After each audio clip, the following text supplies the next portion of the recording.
Pessoal, a graça e a paz de Deus, eu sou o pastor Giovanni e eu tenho uma palavra de Deus para o seu coração. Estamos na nossa jornada lindíssima através do livro de Atos, Atos dos Apóstolos, Atos 16.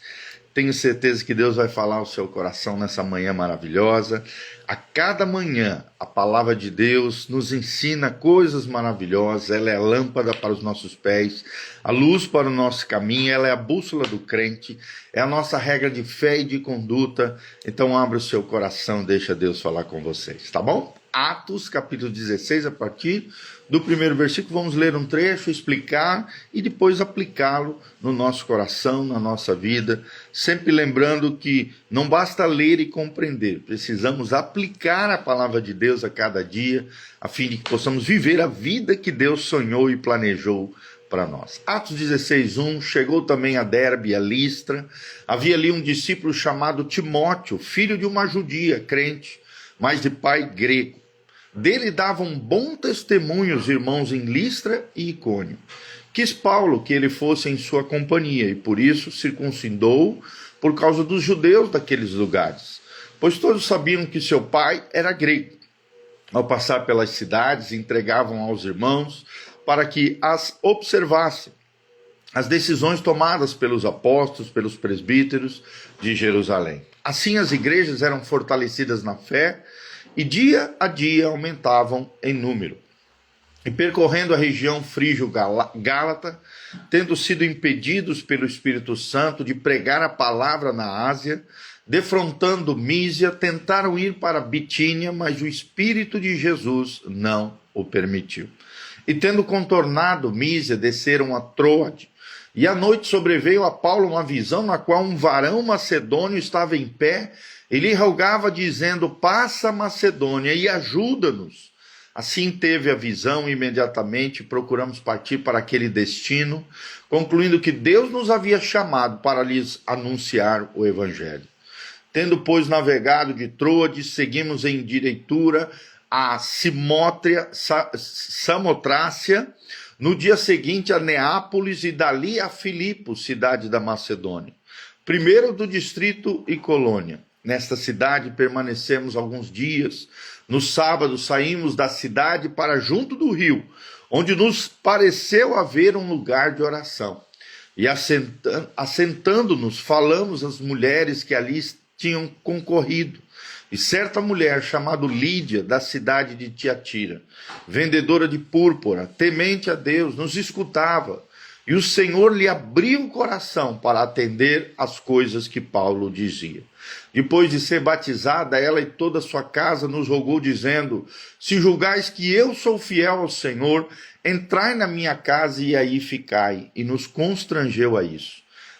Aconteceu que, indo nós para o lugar de oração, nos saiu ao encontro uma jovem possessa de espírito adivinhador, a qual, adivinhando, dava grande lucro aos seus senhores. Seguindo a Paulo e a nós, clamava dizendo: estes homens são servos do Deus Altíssimo, e vos anunciam o caminho da salvação. E isto se repetia por muitos dias. Então Paulo, já indignado, voltando-se disse ao Espírito: em nome de Jesus Cristo eu te mando, retira-te dela. E ele, na mesma hora, saiu daquela moça.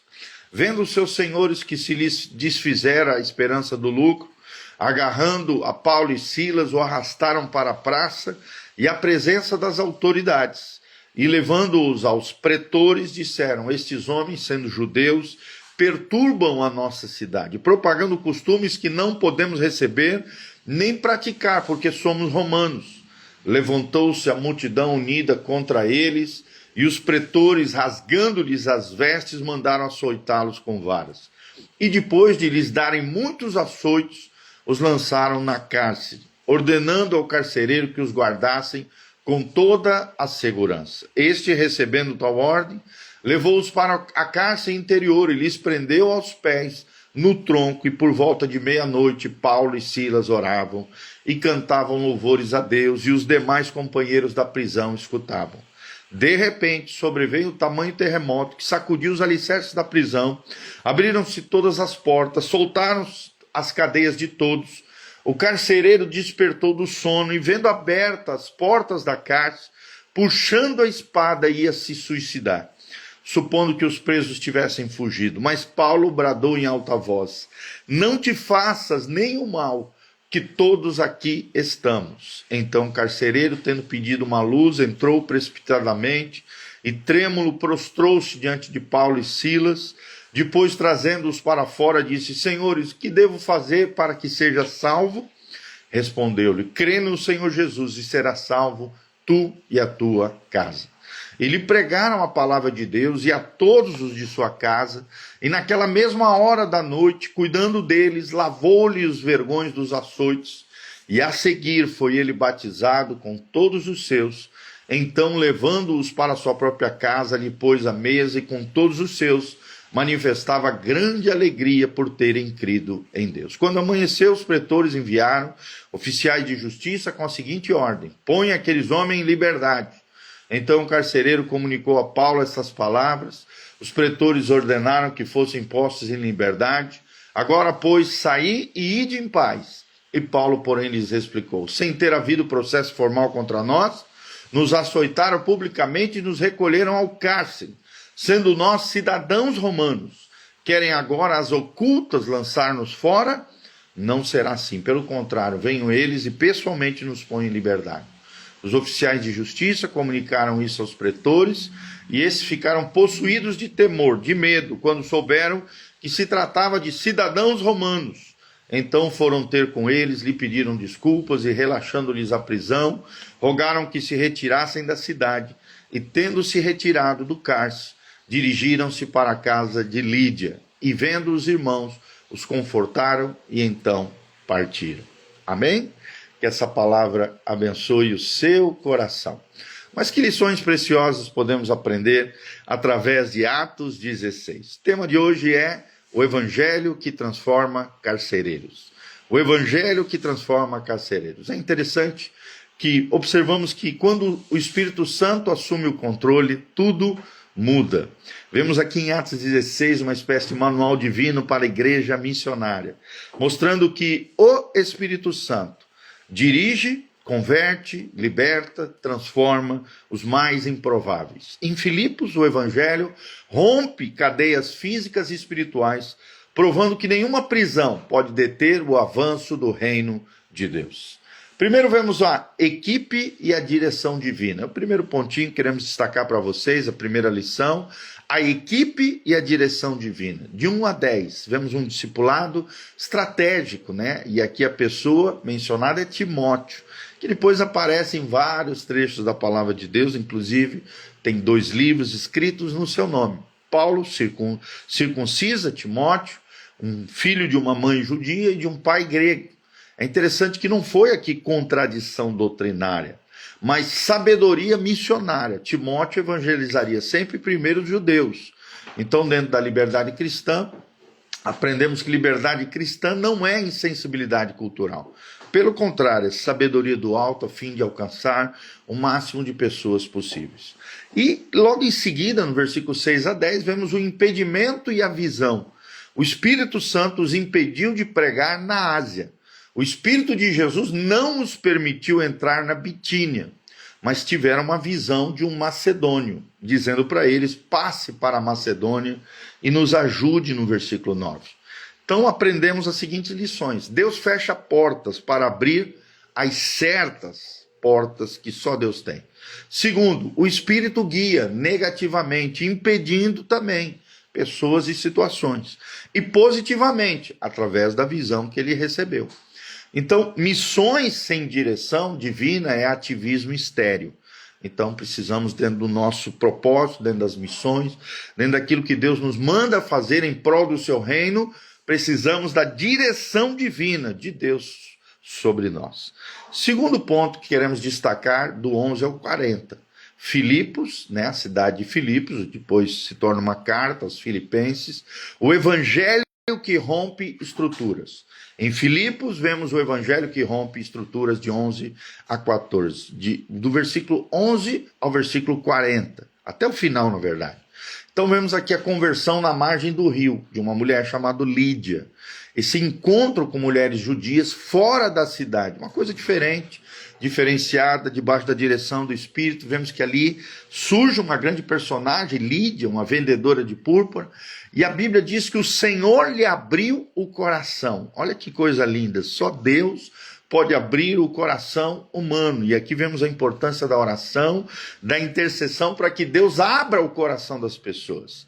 Deus converte uma empresária influente naquela cidade de Filipos, e o evangelho começa fora dos centros religiosos, com quem tem o coração aberto para Deus. Basta ter um coração aberto para Deus e Deus pode fazer uma obra linda na sua vida. Depois vemos um confronto com as trevas, né? Uma escrava endemoniada, do 16 ao 18, uma escrava com que a Bíblia chama de espírito de adivinhação, seguindo os apóstolos, dizendo são servos do Deus Altíssimo, no versículo 17. Mas Paulo percebe, discerne, que por detrás daquela mulher, daquela moça, havia um demônio ali, querendo vangloriar, querendo promover orgulho, querendo de alguma maneira exaltar e louvar a vida de Paulo. E ele percebe essa malandragem demoníaca e expulsa o demônio, irritando, é claro, os seus donos, que lucravam com ela através das suas adivinhações.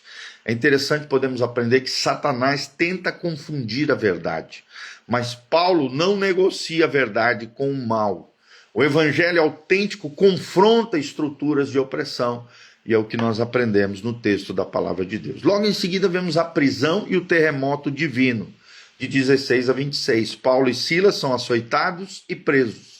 E à meia-noite, na prisão, oravam e cantavam hinos espirituais. Olha que coisa linda, oravam e cantavam hinos espirituais. Aí acontece um milagre, um súbito terremoto. Abriram-se todas as prisões, diz o texto, no versículo 26. Ou seja, a adoração na dor é a arma mais poderosa que existe. Cadeias se quebram quando louvamos a Deus, mesmo em meio às dificuldades, tribulações e trevas. Adoração na dor é a arma mais poderosa. Que grande lição aprendemos através desse episódio. Depois vemos a salvação do carcereiro, de 27 a 34. O desespero dele, primeiramente, o carcereiro tira a espada para se matar. O grito que muda tudo, não faça isso, diz Paulo ali. E todos estamos aqui, disse ele. A pergunta essencial: senhores, que devo fazer para ser salvo? E a resposta de Deus, né, através da vida dos apóstolos: creia no Senhor Jesus e serão salvos. Que é uma grande promessa bíblica para todo aquele que crê. Creia no Senhor Jesus e serás salvo, tu e toda a tua casa. Atos 16, 31. Guarde essa palavra profética, guarde essa promessa de Deus para a sua vida. E o resultado, ele acaba batizando, Paulo aqui, toda a sua família, e os serve à mesa, ou seja, serve os apóstolos ali que estavam feridos nas suas costas com as chicotadas que haviam recebido. É interessante que aprendemos aqui, o verdugo vira discípulo. A salvação é pela fé em Cristo e não por méritos. E até o pior dos pecadores pode ser transformado aqui na pessoa do carcereiro. E vemos a humilhação das autoridades, de 35 a 40. As autoridades tentam soltá-los em segredo, no versículo 35, mas Paulo exige reparação pública. Açoitaram-nos sem julgamento, agora nos expulsam às ocultas. E Paulo, é interessante que aqui aprendemos que Paulo não busca vingança, mas justiça para proteger a igreja que estava nascendo na cidade de Filipos. A cidadania romana foi usada para o avanço do evangelho. E é interessante que, para concluirmos aqui, temos lições preciosas para a igreja hoje. Primeiro, preste atenção, abra o seu coração, as lições que aprendemos hoje. O Espírito Santo é quem comanda a missão. Sem a sua direção, plantamos igrejas onde ele não quer. E aprendamos, então, a discernir os seus nãos. Muitas vezes o Espírito Santo, Deus, diz não. O não de Deus. E graças a Deus nós aprendemos isso, essa lição preciosa. Segunda lição preciosa que aprendemos: o Evangelho transforma todas as classes sociais. De Lídia, que era da elite, uma empreendedora, uma empresária, de tinturaria, de púrpura, de tecido, ao carcereiro, que era um funcionário público, à escrava, que era aquela que estava sendo tiranizada, subjugada pelos seus patrões, que era marginalizada. Cristo salva a todos. Lídia, o carcereiro e a escrava. 3 níveis sociais, mostrando que o evangelho transforma todas as classes sociais. Deus não faz acepção de pessoas, tá bom? Terceira lição que aprendemos, a adoração é revolução nas crises. Adoração é revolução nas crises. Paulo e Silas cantaram na prisão e Filipos nunca mais foi a mesma. Seu louvor pode detonar terremotos espirituais. Então aprenda isso. O seu louvor pode detonar as obras das trevas, pode detonar terremotos espirituais. E em quarto lugar, a salvação é pela fé e não por obras. O carcereiro desesperado queria se matar, mas Paulo não deu regras, mas apresentou a ele Cristo. Creia e serás salvo tu e a tua casa. E isso continua ainda sendo o centro e o cerne do evangelho do Senhor Jesus. Apresentar o Cristo que morreu na cruz, o Cristo ressurreto e o Cristo que em breve voltará. Então, Atos 16 nos dá um desafio final e nos questiona. Será que você tem obedecido o Espírito Santo, mesmo quando ele fecha as portas? Também aqui nos constrange em pregar fora dos templos. Será que você está disposto a pregar fora dos templos, à beira dos rios, numa cárcere, à beira em outros lugares, em meio aos marginalizados? E nas meias noites da vida, você lamenta ou você canta, louva e adora a Deus? Então, será que você sabe responder com simplicidade bíblica? O que devo fazer para ser salvo? Será que você pode, assim como esses homens de Deus, na simplicidade do evangelho, levar a salvação a outras pessoas? Então lembre-se, o mesmo Deus que abriu o coração de Lídia, quebrou as cadeias na prisão, salvou o carcereiro, ainda age hoje. Então a sua missão é seguir na sua direção, na direção de Deus, mesmo que termine cantando em algemas. Amém? Que Deus abençoe você, tua casa, tua família, que a graça e a paz de Deus esteja sobre cada um de nós. Louvamos ao Senhor por tudo isso. Louvado seja o nosso Deus, o nosso Pai e o nosso Senhor. Tá bom? Então, abre o seu coração para aquilo que Deus quer fazer. Não esqueça de dar um joinha, apertar no sininho, deixar seus comentários aqui embaixo, o seu nome, de onde você está nos assistindo, o que você o que você aprendeu nesse vídeo. Se você assistiu o vídeo até o final, coloca aí nos comentários aqui embaixo, hashtag eu assisti o devocional. Hashtag eu assisti o devocional. E aí nós vamos saber que realmente você assistiu todo esse devocional conosco, tá bom? E também aqui a rede social vai entender que tem um engajamento maior, então nos ajude, aperta aqui no aviãozinho, compartilhe, escreva nos comentários, hashtag eu assisti o devocional e vamos estar juntos, deixe seus comentários em nome de Jesus. Também aqui no link da descrição tem todas as informações do nosso ministério, da nossa igreja, daquilo que Deus está fazendo no nosso meio, também tem todas as informações para a contribuição. Se você puder nos ajudar, nos ajude, nós agradecemos o carinho, o afeto dos irmãos, a generosidade. Que Deus os abençoe grandemente. Feche seus olhos. Eu quero terminar orando pela sua vida. Pai, no nome de Jesus, eu quero colocar a vida de cada um dos irmãos. A Ana Paula Rossi, o Gabriel Correia Pacheco, a Natália Fusco, a Rose Gil, a Regina Ribeiro, o Café Raiz 2023. Nossos amados irmãos estão aqui online conosco, assistindo esse devocional e aprendendo com a tua palavra lições preciosas no livro de Atos, capítulo 16. Senhor, obrigado porque a tua palavra nos ensina o não de Deus. Muitas vezes Deus diz não, Deus fecha portas, porque Deus tem outras portas e outras direções de Deus para a nossa vida. Pai, ajuda-nos a compreendermos o teu não, a discernirmos as novas portas que o Senhor tem para nós, a seguirmos a tua direção, Pai, na missão e no propósito que o Senhor tem para cada um de nós, que possamos ser fiéis, escudeiros da tua obra, do teu povo, dos teus líderes, da tua igreja, Pai, que possamos fazer a diferença nessa geração, sermos uma bênção na vida de outras pessoas, assim como Paulo, assim como Timóteo, Assim como Lídia se tornou, o carcereiro foi transformado, queremos ser transformados a cada dia, restaurados, tocados, abençoados pelo poder de Deus em Cristo Jesus, o nosso Senhor. Que o Senhor nos vivifique, que o Senhor nos abençoe, que o Senhor nos guarde, nos livre de todo mal, Pai. É o que nós te pedimos de todo o coração, em o nome de Jesus. Que o Senhor nos abençoe, nos guarde e abençoe cada irmão e irmã que está me assistindo, me ouvindo. Levanta aquele que está caído, cura o enfermo, sara o ferido, restaura o teu povo, manifesta a tua glória, a tua unção sobre cada um deles. É o que nós te pedimos de todo o coração. Em o nome de Jesus. Amém, amém e amém. Grande abração, beijão. Deus os abençoe. Amém. Um ótimo dia para cada um de vocês.